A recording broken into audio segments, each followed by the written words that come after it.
Transmission impairment को अगर हम डिस्कस करते हैं तो ट्रांसमिशन इंपेयरमेंट का मतलब क्या है कि जब भी हम सिग्नल ट्रांसफर कर रहे हैं या कोई भी इंफॉर्मेशन सेंड कर रहे हैं तो वो इंफॉर्मेशन अगर इंटेंडेड रिसीवर तक नहीं पहुंच रही है या गलत पहुंच रही है, जैसी होनी चाहिए वैसी नहीं पहुंच रही है, इसका मतलब क्या है कि कहीं ना कहीं ट्रांसमिशन में कोई ना कोई इंपेयरमेंट है, कोई ना कोई गड़बड़ है।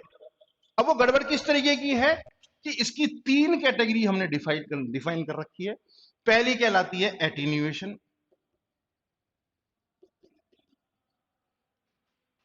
दूसरी कहलाती है नॉइस,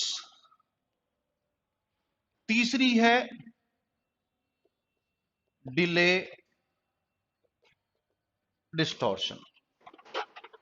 समझ रहे? अब समझना बात को कि पहली चीज जो एटीन्यूएशन हम वर्ड दे रहे हैं उसका मतलब क्या है कि आपको यह पता है कि हम जब भी कनेक्शन एस्टेब्लिश करते हैं, जब भी हम किसी दो डिवाइस को कनेक्ट करते हैं, कनेक्शन किसके थ्रू होता है? किसी मीडिया के थ्रू होता है ना? It is possible due to any media. अब इस मीडिया की अगर मैं कैटेगरी डिफाइन करूं तो आपको अच्छे से पता है कि दो तरीके का मीडिया होता है, एक वायर्ड होता है और दूसरा वायरलेस होता है ना? अब जो वायर्ड मीडिया है या वायरलेस मीडिया है, इसको भी हम कैटेगराइज कर सकते हैं। इसके अंदर हम केबल्स को इंक्लूड करते हैं और इसके अंदर केबल्स नहीं होती है ना? यहां पर प्रेजेंट और यहां पर एब्सेंट है ना? केबल्स नहीं है और केबल्स हैं, है ना? अब एक बात छोटी सी आपकी समझ में आनी चाहिए कि अगर मैंने दो डिवाइसेस को कनेक्ट करने के लिए एक फिजिकल पाथ बनाया, पक्की सड़क बना दी, पक्की सड़क पे से मुझे डेस्टिनेशन तक पहुंचना है। समझ रहे? ये आप सपोज करो आपका घर है, ये आपका ऑफिस है, या ये आपका घर है, ये आपका कोचिंग क्लास है। आपको यहां तक आना है, आप किसी न किसी मीडियम को यूज करेंगे। बाय द वे, ये मीडियम क्या है? फिजिकल पाथ है। ठीक है? फिजिकल का मतलब आपको दिख रहा है, आप उसको टच कर सकते हैं। जैसे हार्डवेयर और सॉफ्टवेयर का कॉम्बिनेशन होता है, बिल्कुल वैसा ही स्लाइट डिफरेंस है वायर्ड और वायरलेस में। वायरलेस के अंदर आपको सिग्नल जो ट्रांसमिट होता है वो दिखता नहीं है, लेकिन आप उसको डिटेक्ट कर सकते हैं। किससे डिटेक्ट कर सकते हैं? एंटीना से डिटेक्ट कर सकते हैं। एंटीना वो डिवाइस है जो वायरलेस सिग्नल्स को रिसीव करने के काम में आता है। ठीक है? वायर्ड के केस में आपको जो सिग्नल आप ट्रांसमिट कर रहे हैं वो सिग्नल दिख नहीं रहा, लेकिन आपने एक पाथ दे रखा है पर्टिकुलर, उस पर्टिकुलर पाथ से ही आपको पता है कि मैं अगर इस सर्किट को ऑन करूंगा या सर्किट को एस्टेब्लिश करूंगा तो ये जो डिवाइस है ये एक जगह से दूसरी जगह पर इंफॉर्मेशन को सेंड कर देगी। जैसे यहां पर आपके घर से यहां तक के लिए एक रोड बना हुआ है, उस रोड पर आप पैदल चलकर आ रहे हैं, बाइक से आ रहे हैं, कार से आ रहे हैं, ठीक है? और कुछ लोग अगर इस फिजिकल पाथ को फॉलो नहीं करते हैं तो वो क्या कर सकते हैं? बाय एयर भी आ सकते हैं, है ना? सुटेबिलिटी है, कितनी दूर से आ रहे हैं, क्या हो रहा है, कैसे हो रहा है, ये सब चीजें अलग बात। अब अगर कभी ये फिजिकल पाथ डैमेज हो जाए तो जितनी ड्यूरेशन में आपको ऑफिस से घर या घर से ऑफिस आना था, क्या आप उस ड्यूरेशन को कवर कर पाएंगे? नहीं कर पाएंगे। क्यों नहीं कर पाएंगे? कि ये जो पाथ है ये डैमेज हो गया, जो मीडियम है मेरा वो डिस्टॉर्ट हो गया। ठीक है?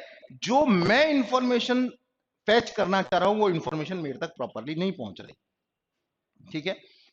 अब बात करते हैं एटीन्यूएशन की। एटीन्यूएशन है क्या एक्चुअली? एटीन्यूएशन में सिंपली जो वायर्ड कैटेगरी के मीडिया है उस वायर्ड कैटेगरी में सिग्नल की एक स्ट्रेंथ होती है हर केबल की। सिग्नल की स्ट्रेंथ कहने का मतलब क्या कि जो केबल हम काम में ले रहे हैं, बेशक हम यूटीपी ले रहे हैं, बेशक हम एसटीपी ले रहे हैं, बेशक हम फाइबर ले रहे हैं, कोएक्सियल ले रहे हैं, कोई भी केबल हम यूज कर रहे हैं, उस केबल की एक सिग्नल स्ट्रेंथ होगी। वो सिग्नल स्ट्रेंथ एक पर्टिकुलर डिस्टेंस के बाद कम होने लगती है। क्या होती है? पर्टिकुलर डिस्टेंस के बाद कम होने लगती है। कहने का मतलब क्या? मैंने केबल यूज की एक जगह से दूसरी जगह के लिए। वो सिग्नल की जो स्ट्रेंथ है जैसे जैसे पुअर होने लगेगी हम इसको नाम देंगे एटीन्यूएशन। ठीक है, नोट कर लीजिए, एटीन्यूएशन इज ए फिनोमेना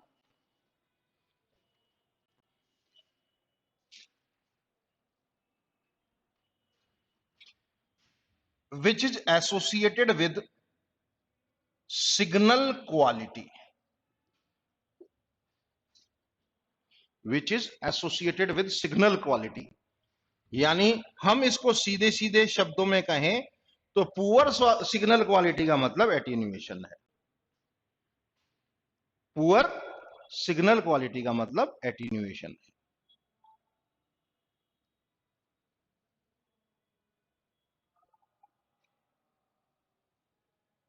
एक छोटा सा एग्जांपल देता हूं। जब हम किसी पर्टिकुलर जगह पर जाते हैं, सीढ़ियों पे देखते हैं लोग बाग आजकल मल्टी स्टोरी बिल्डिंग्स होती है ना। कुछ लोगों के घर में सिंगल स्टोरी होती है ना, एक मंजिल होती है, किसी में दो होती है, किसी में तीन होती है ना। आप जिस पर्टिकुलर अपार्टमेंट पे रहते हैं, आप जिस पर्टिकुलर बिल्डिंग में रहते हैं, हर व्यक्ति की अपनी अपनी एक चढ़ने की कैपेसिटी होती है। एक आदमी सिंगल शॉट में 2 मंजिल चढ़ जाता है, कोई 3 मंजिल चढ़ जाता है, और कोई ग्राउंड फ्लोर पर ही रुक जाता है, भैया ऊपर से नीचे आ जाओ। क्यों? क्योंकि उसकी जो ट्रांसमिशन कैपेबिलिटी है, एक जगह से दूसरे जगह जाने की जो स्ट्रेंथ है, वो उसकी पुअर हो गई है, जैसे जैसे बुजुर्गों के साथ होता है। ठीक है, अब यहां पर हम क्या बात कर रहे हैं कि हम, आपने देखा होगा कि घर पे आप लोग इलेक्ट्रिसिटी का केबल लगाते हैं, है ना, सबके लगता है इलेक्ट्रिसिटी का। कुछ साल बाद जब शुरुआत में हम फिटिंग कराते हैं, केबलिंग कराते हैं, तब तक तो बहुत अच्छा सब कुछ चलता है। कुछ साल बाद शॉर्ट सर्किट होने लगते हैं, कुछ जगह से केबल फॉल्ट होने लगती है ना, होता है सर। वो क्यों होता है? फिजिकल एनवायरनमेंट है, कई सारे एटमॉस्फेरिक प्रॉब्लम्स हैं, है ना। उस वजह से वो जो पर्टिकुलर मीडिया हम काम में ले रहे हैं, वो क्या होता है, उसकी सिग्नल क्वालिटी, उसके जो सिग्नल कैरिंग कैपेसिटी है, वो सिग्नल कैरिंग कैपेसिटी डाउन होने लगती है। ऐसा का ऐसा सेम सिनेरियो नेटवर्किंग में भी है।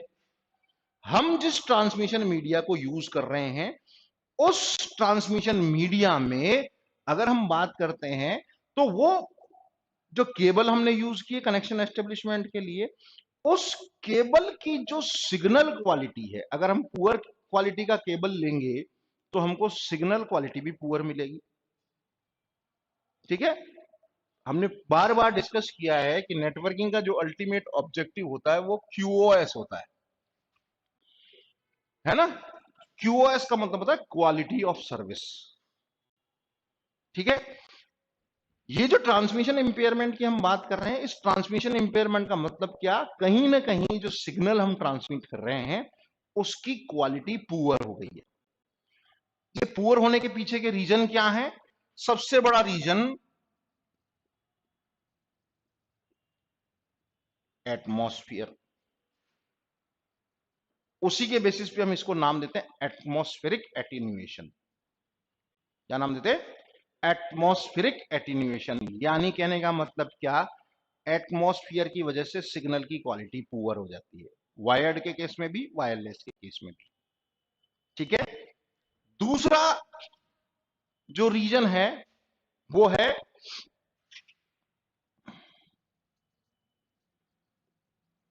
एब्रेजन। स्पेशली वायर्ड के केस में एब्रेशन का मतलब ये होता है कि जो केबल है आपकी, वो केबल किसी दूसरे मटेरियल के साथ रगड़ खाकर, ठीक है, जिसको हम फ्रिक्शन बोलते हैं ना, घर्षण जिसको बोलते हैं हिंदी में, उस घर्षण की वजह से उसका हो सकता है आउटर कवर हट गया हो सकता है उसका कोई एक पर्टिकुलर जो कंडक्टिंग मटेरियल है वो डिस्टॉर्ट हो जाए, उस वजह से भी एटीन्यूएशन होता है। तीसरा सबसे इंपॉर्टेंट,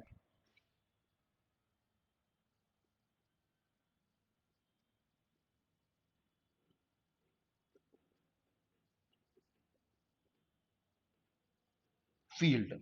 इलेक्ट्रोमैग्नेटिक फील्ड की जगह आप यहां पे लिखो, वॉइस आ रही है नहीं आ रही है?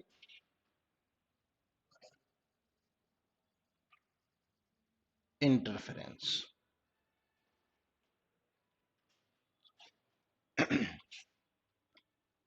समझ में आई बात?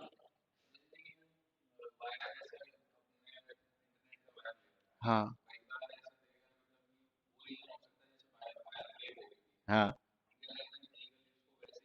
टैप कर देते हैं उसको। ठीक है, ठीक है, बिल्कुल आता है, बिल्कुल।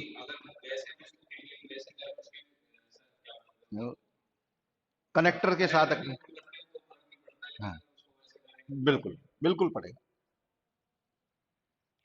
जैसे जैसे एक और चीज होती है इसके अंदर, जो एटमॉस्फेयर में बात कर रहा हूँ ना, आप लोगों ने देखा होगा जनरली जिन घरों के आसपास सीलन आती है उसमें कई तरीके के फॉल्ट होते हैं। जनरली हम लोग जैसे बारिश के मौसम में जाते हैं, किसी दीवार पे अगर हमने टच कर दिया तो हमको करंट फील होता है ना, अर्थिंग हम जिसको बोलते हैं टेम्परेली।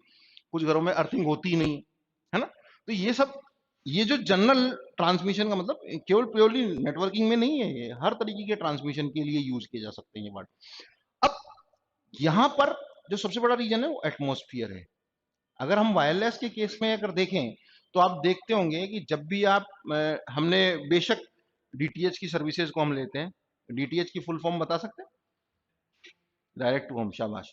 तो ऐसे कई सारे पॉइंट्स हैं, कई सारी ऐसी चीजें हैं जो कई बार पूछी जाती हैं, ठीक है। जैसे मैंने अभी एक थोड़े दिन पहले थ्रो किया था एक क्लास में कि पेटीएम की फुल फॉर्म बताओ, बता सकते हैं? Payment transfer. अरे payment through mobile, payment through mobile, ठीक है, पेटीएम की फुल फॉर्म है ये। तो ये करंट जो आपका आईसीटी का है उसके अंदर कई बार पूछे जा सकते हैं इस तरीके के क्वेश्चन। चलिए यहां पर हम बात कर रहे थे, दूसरा जो हम बात कर रहे हैं एब्रेजन। एब्रेजन का कॉन्सेप्ट क्लियर हो गया। अब यहां पर जो एटीन्यूएशन है उसके बाद में हम बात करते हैं नॉइज की। इंटरफेरेंस, सॉरी, ये मैं बताना भूल गया, एक बार समझ लीजिए। आप लोग अच्छे से जानते हैं कि जहां पर भी इलेक्ट्रिक फील्ड होगा वहां पर मैग्नेटिक फील्ड भी जनरेट होगा। जहां पर मैग्नेटिक फील्ड होगा वहां पर इलेक्ट्रिसिटी भी प्रोड्यूस हो सकती है। ये सब समझ में आता है। क्यों समझ में आता है कॉन्सेप्ट? कि हम इलेक्ट्रिसिटी के प्रोडक्शन के लिए जिस पर्टिकुलर प्रिंसिपल को काम में लेते हैं उसमें हम क्या करते हैं कि एक आर्मेचर के ऊपर कंडक्टिंग मटेरियल को लपेटा जाता है। आर्मेचर का मतलब एक ढांचा सा होता है, उस आर्मेचर के ऊपर कंडक्टिंग मटेरियल को लपेटा जाता है और उसको घुमाया जाता है ना। मैकेनिकल फोर्स से उसको घुमाया जाता है ना। अब वो मैकेनिकल फोर्स की जगह हम लोग जो बनाते हैं तो हम वहां क्या करते हैं, पानी को यूज करते हैं। पानी से टरबाइन, उस पर्टिकुलर सिस्टम को बोला जाता है टरबाइन, है ना। तो टरबाइन घूमता है। अब वो जो कुंडल जो आपने आर्मेचर बनाया या ये सिस्टम बनाया है वो टरबाइन एक बार में वो घूमता रहता है ना। तो वो घूमता रहता है तो वो जो टरबाइन है उसको मैग्नेटिक फील्ड के बीच में रखा जाता है। दोनों साइड में नॉर्थ पोल और साउथ पोल होता है। ये पर्टिकुलर सिस्टम आपने छोटी क्लासों में पढ़ा होगा। ये एन है, ये एस है, यहाँ पर आर्मेचर है, ये एक केबल है, यहाँ पर लोड है ना, ब्रुश और कम्यूटेटर, इस तरीके का सीन, एसी करंट और डीसी करंट का पर्टिकुलर सीन आपने पढ़ रखा है। तो ये क्या है, ये कुंडली लिपिड, इसके ऊपर वायर्स हैं कंडक्टिंग मटेरियल के। तो इससे वो इलेक्ट्रिसिटी प्रोड्यूस करता है, किसकी वजह से? इस मैग्नेटिक फील्ड की वजह से। इस पर्टिकुलर यूटिलिटी को हम कई सारी जगह काम में ले सकते हैं। अब वो जो हम जिन जगह पर इनको काम में लेते हैं, अगर वो सही काम कर रहा है इसका मतलब वो इलेक्ट्रोमैग्नेटिक फोर्स जो जनरेट हो रहा है, इलेक्ट्रिसिटी और मैग्नेटिक फील्ड की वजह से एक फोर्स जनरेट हो रहा है। अब वो फोर्स अगर किसी दूसरे पर्टिकुलर यूटिलिटी को डिस्टॉर्ट कर रहा है, उसको बिगाड़ रहा है, इसका मतलब वो इंटरफेरेंस क्रिएट कर रहा है। समझ रहे? सपोज करो, मैं एग्जांपल दे रहा हूं, मैं भी आपकी क्लास ले रहा हूं, मेरी क्लास की वॉइस अगर पड़ोस की क्लास को डिस्टर्ब करती है, इसका मतलब वो उसके लिए क्या इंटरफेरेंस है। आप लोगों के लिए तो यूजफुल है। आप लोगों के लिए यूजफुल है। क्यों यूजफुल है? क्योंकि आपका ऑब्जेक्टिव है उस पर्टिकुलर क्लास को अटेंड करना और आप उसके लिए इंटरनेट रिसीवर हैं। ठीक है, अगर मेरे पर्टिकुलर क्लास से दूसरी कोई क्लास अगर डिस्टर्ब होती है, वहां पर किसी तरीके का प्रॉब्लम क्रिएट होता है, तो क्या है कि साहब वो कहेंगे, उसमें से कोई एक बंदा आएगा, वो कहेगा सर थोड़ा धीरे बोलो, हमारी भी क्लास चल रही है। होता है ना सर? वो क्या है, वो इस इलेक्ट्रोमैग्नेटिक इंटरफेरेंस की कैटेगरी में रखा जाता है। ये फॉर एग्जांपल। चलिए अब हम बात करते हैं नॉइज की। नॉइज क्या है? जो नॉइज में सिंपल सी बात यह है कि आपने इसको हिंदी में अच्छे से समझ रखा है। नॉइज का मतलब क्या है? शोर। शोर है ना? अब ये शोर जो वर्ड मैंने दिया, कुछ शोर सोच समझ कर दिया। अगर ये सिग्नल होता, फॉर एग्जाम्पल कुछ लोगों को म्यूजिक पसंद होता है ना? कुछ लोगों को लाउड म्यूजिक पसंद होता है ना? जिन लोगों को म्यूजिक, तो उनके लिए क्या शोर शराबा मचा रखा है। समझ रहे बात को? तो जो शोर शराबा वर्ड है वो कहां से आया? नॉइज से आया। समझना, ओरिजिन, मीनिंग समझना। When ever original signal comprises some unwanted signal। जो ओरिजिनल सिग्नल है, जो हम कैरी कर रहे हैं, जो ट्रांसमिट कर रहे हैं, अगर उसके साथ कोई अनवांटेड सिग्नल ट्रेवल कर रहा है, ट्रांसमिट हो रहा है, इसका मतलब वो नॉइज। समझ रहे? अनवांटेड, जो हम नहीं चाह रहे हैं, दैट इज नॉइज। नॉइज की भी 3-4 तरह की कैटेगरी है।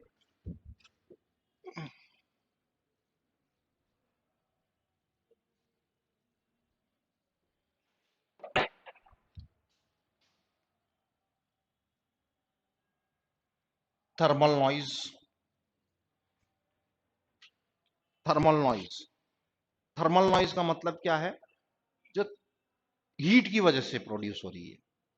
ठीक है, कई बार आप लोग देखते होंगे कि आपका जो मॉनिटर है, कंप्यूटर का मॉनिटर, ब्लिंक करने लगता है कई बार, या उसका जो कलर है वो कलर चेंज हो जाता है, ऑरेंज सा कलर आ जाता है। तो कहते हैं साहब ये इसका जो सीपीयू फैन है, या इसका जो मॉनिटर का जिसमें इंस्ट्रूमेंट लगा है, इसकी ट्यूब खराब हो गई है, या कुछ भी जो है, ये सब क्या है? हीट प्रोड्यूस होने की वजह से थर्मल नॉइज की कैटेगरी में रखते हैं। कई बार आप, अब तो नहीं होता है टेलीविजन ट्रांसमिशन में, पहले बहुत होता था। जैसे ही आप टीवी ऑन करते थे, इस तरीके का ये पर्टिकुलर मॉनिटर है, उसके ऊपर इस तरह की, ये क्या है? ये नॉइज। जो ओरिजिनल है, उस ओरिजिनल के साथ किसी तरीके का भी डिस्टरबेंस आए, बीच में लाइन आने लग जाए, ये सब क्या है? नॉइज की कैटेगरी में रखे जाते हैं।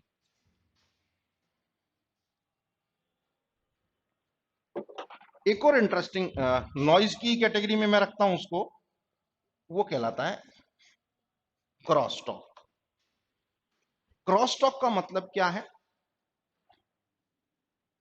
नॉइज तो क्या होता है कि समझ में नहीं आता। नॉइज जो है वो समझ में नहीं आता। क्रॉस टॉक समझ में आता है। कैसे समझ में आता है? कि मैं जो बोल रहा हूं, मेरे साथ साथ अगर कोई और सिग्नल कैरी कर रहा है, होगा वो नॉइजी, क्योंकि वो क्या है? ओरिजिनल सिग्नल नहीं है। लेकिन वो क्रॉस टॉक कब हो जाता है? वो तब हो जाता है जब आपको उनकी बात पूरी तरह से सुनाई देने लगे। ऐसा जनरली टेलीफोन में होता है। ऐसा जनरली वायरलेस जो ट्रांसमिशन हम करते हैं बॉर्डर एरिया में, जो टेलीविजन सेट्स होते हैं, वो क्या करते हैं? जो पड़ोसी देश है, नेबरिंग कंट्रीज की फ्रीक्वेंसी को रिसीव कर लेते हैं उनके एंटीनाज, और उनकी वॉइस आपको क्लियरली सुनाई देने लगती है। नॉइज में आपको क्लियरली सुनाई कुछ नहीं देगा, डिस्टरबेंस क्रिएट करेगा। क्रॉस टॉक में जो अनवांटेड सिग्नल है वो अटैच होकर ओरिजिनल तो दब जाता है और जो आया है वो क्लियरली सुनाई देने लगता है, that is cross talk. Then comes third point, that is delay distortion. जिन लोगों ने लेट ज्वाइन किया है उनके लिए सबसे नया और इंटरेस्टिंग टॉपिक है ट्रांसमिशन इंपेयरमेंट। ट्रांसमिशन इंपेयरमेंट का मतलब whenever we are transmitting some information, जब भी हम किसी इंफॉर्मेशन को ट्रांसमिट करते हैं और वो information according to the transmission standard नहीं होती है, दैट मीन्स इंपेयरमेंट है। ट्रांसमिशन इंपेयरमेंट को तीन कैटेगरी में रखा जाता है। पहली कैटेगरी एटीन्यूएशन, दूसरी नॉइज, तीसरी डिले डिस्टॉर्शन। एटीन्यूएशन का मतलब whenever the signal quality is not up to the mark, यानी पुअर सिग्नल क्वालिटी होगी तो एटीन्यूएशन होगा। नॉइज को हम ऐसे समझ सकते हैं कि जो सिग्नल ओरिजिनल है उस सिग्नल के साथ अनवांटेड सिग्नल भी ट्रांसमिट हो रहा है, दैट मींस नॉइज। इसी में हमने एक कैटेगरी थर्मल नॉइज दी है। थर्मल नॉइज का मतलब due to heat noise create होता है। Then comes cross talk. Cross talk में जो ओरिजिनल सिग्नल है उसके साथ कोई अदर इंफॉर्मेशन आ जाती है, that is cross talk. Third point को हम डिस्कस करते हैं, दैट इज डिले डिस्टॉर्शन। कुछ समझ में आता है डिले डिस्टॉर्शन? धीमी गति के समाचार सुना है कभी? पहले दूरदर्शन के ऊपर, ओ सॉरी, रेडियो के ऊपर एक न्यूज बुलेटिन चलता था दोपहर में 2 बजे, उसका नाम था धीमी गति के समाचार। उसमें क्या किया जाता था कि धीरे धीरे बोला जाता था, आज प्रधानमंत्री नरेंद्र मोदी जी ने, है वो धीमी गति के समाचार। अब उसका क्या रीजन था मुझे नहीं आज तक नहीं समझ में आया क्यों था वो, या क्यों करते थे वो ऐसा। हो सकता है वो लोगों को राइटिंग स्किल्स या सुनने की क्षमता के लिए वो पर्टिकुलर सीन होता होगा, है ना। वो मुझे नहीं पता कि आज तक नहीं उसका क्लियर हुआ कि क्यों आते थे वो, और अभी भी किसी चैनल पर या किसी उस पर आते हो रेडियो स्टेशन पर, तो मुझे नहीं पता है। डिले डिस्टोर्शन का मतलब भी बिल्कुल यही है। मैंने आपको चुटकुला सुनाया आज, समझ में आया कल, और आप घर पे बैठे बैठे हंस रहे हैं। समझ रहे हैं बात को? मैंने आपको चुटकुला सुनाया आज, ठीक है, समझ में आया कल, और घर पे बैठे बैठे हंस रहे हैं। घर वालों ने पूछा भाई क्यों हंस रहे हो? बोले वो सर ने कल क्लास में चुटकुला सुनाया था। समझ रहे हैं, जिसको हम बोलते हैं ट्यूबलाइट।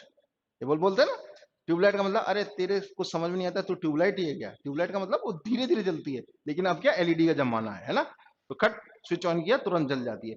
डिले डिस्टॉर्शन का मतलब बिल्कुल वही है, क्या कि सिंपली हम जब सिग्नल को लेट रिसीव कर रहे हैं, when ever signal is delayed,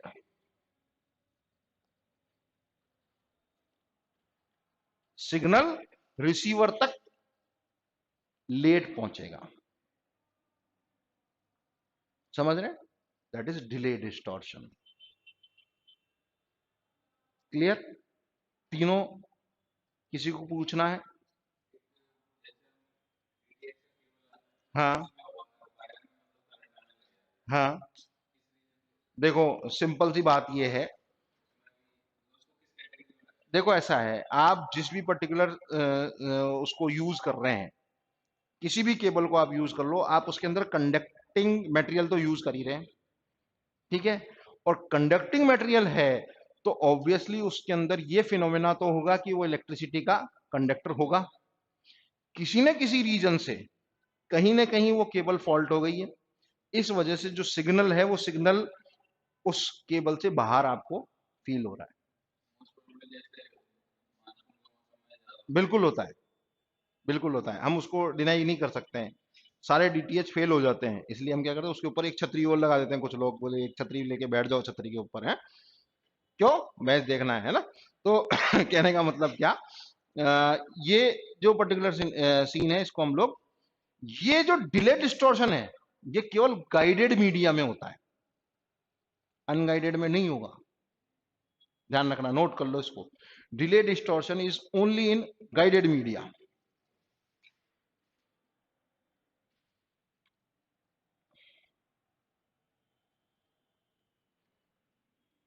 एक एक के बारे में लिखते चलिए। पहले डिले डिस्टॉर्शन के बारे में लिख लिया, एटीन्यूएशन का समझ में आ गया कॉन्सेप्ट क्या है। कि signal strength falls off due to distance, distance की वजह से होता है एटीन्यूएशन, ठीक है, मेजर मेजर जो रीजन है, और जो रिसीविंग सिग्नल स्ट्रेंथ है वो पुअर हो जाती है ना। देन डिले डिस्टॉर्शन, नॉइस को अगर हम बात करें तो नॉइस की कैटेगरी मैंने आपको बता दी, जब भी हम जो सिग्नल ट्रांसमिट करेंगे उस सिग्नल के साथ अनवांटेड सिग्नल भी ट्रेवल करेगा, ठीक है। चलिए ये बात सॉरी क्लास की शुरुआत में मैंने बताया था कि all these happen most probably in the case of analogue signals, ठीक है। साथ साथ मैंने ये बताया था कि अगर डिजिटल क्वालिटी का होगा तो वहां पर भी होगा, लेकिन वहां पर हम इसको नाम देते हैं एरर। बहुत इंटरेस्टिंग टॉपिक है एरर्स, जिसको हम ट्रांसमिशन एरर के नाम से जानते हैं। ब्रीफ इंट्रोडक्शन के लिए बता देता हूं, दो तरीके की एरर्स होती हैं। पहली एरर को हम बोलते हैं सिंगल बिट एरर, दूसरी एरर को हम नाम देते हैं बस्ट एरर।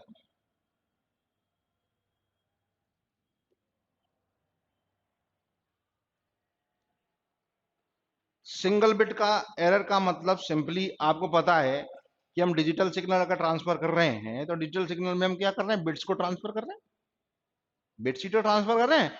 अब वो बिट्स जो ट्रांसमिट हो रही है सपोज करो मैंने आपको भेजा 10101 है ना, ये मेरा ओरिजिनल डेटा है, ये मेरे को बिट्स सेंड करनी है, इसका कोई पर्टिकुलर मीनिंग होगा ये आप अच्छे से जानते हैं, है ना सॉरी रिसीवर को जो मिल रहा है वो मिल रहा है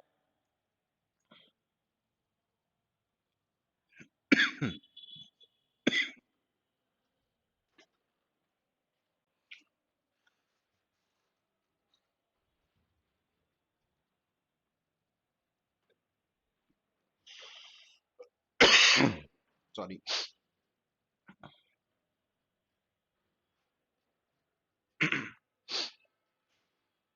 ये क्या है, जो मैंने सेंड किया वो आपको नहीं मिला,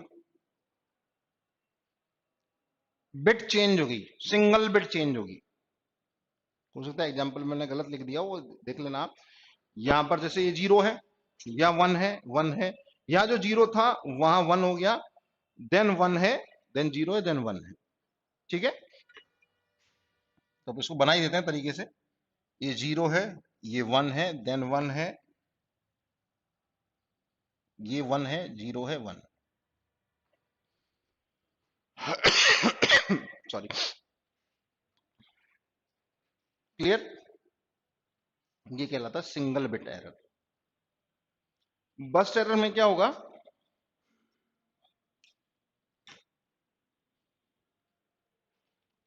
बस्ट एरर में क्या होगा,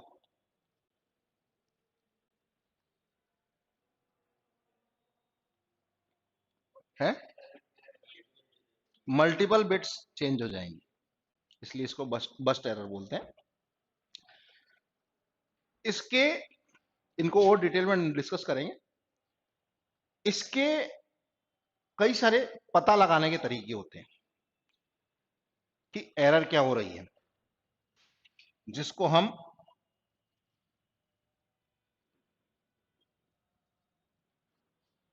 रिडंडेंसी चेक्स के नाम से जानते हैं। रिडंडेंसी चेक की अगर मैं बात करता हूं तो सिंपली सॉरी, फॉर एग्जांपल आप लोगों ने देखा होगा कि हम किसी डेटा को ऑथेंटिक करने के लिए, ये चेक करने के लिए कि डेटा ओरिजिनल जो था वही हमारे पास आया या नहीं आया। फॉर एग्जांपल आप अगर किसी ऑफिस में जाते हैं, गवर्नमेंट ऑफिस में, आप एक एप्लीकेशन देते हैं, उस एप्लीकेशन के साथ एक कॉपी लगाते हैं उसी सेम एप्लीकेशन की, और जो रिसीविंग अथॉरिटी है उससे साइन करा लाते हैं, आपके पास प्रूफ हो गया। यानी मैंने इतनी तारीख को इतने बजे ये एप्लीकेशन यहां सबमिट की, ठीक है, ये आपके पास प्रूफ है, वो साइन करके देता है। तो आपको 2 कॉपी बनाने की जरूरत क्यों हुई?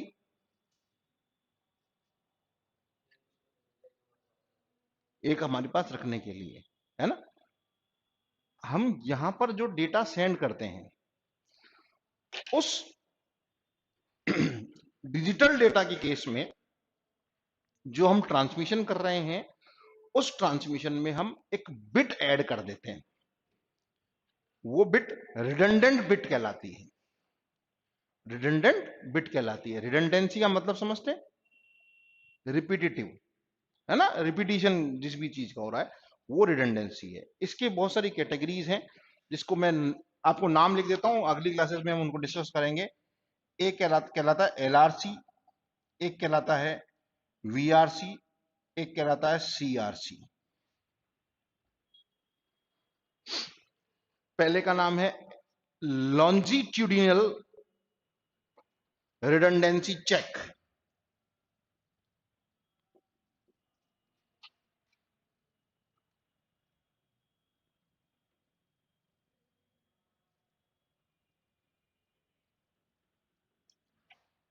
दूसरे का नाम है वर्टिकल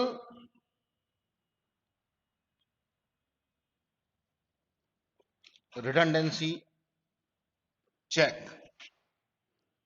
तीसरे का नाम है साइक्लिक रिडंडेंसी चेक।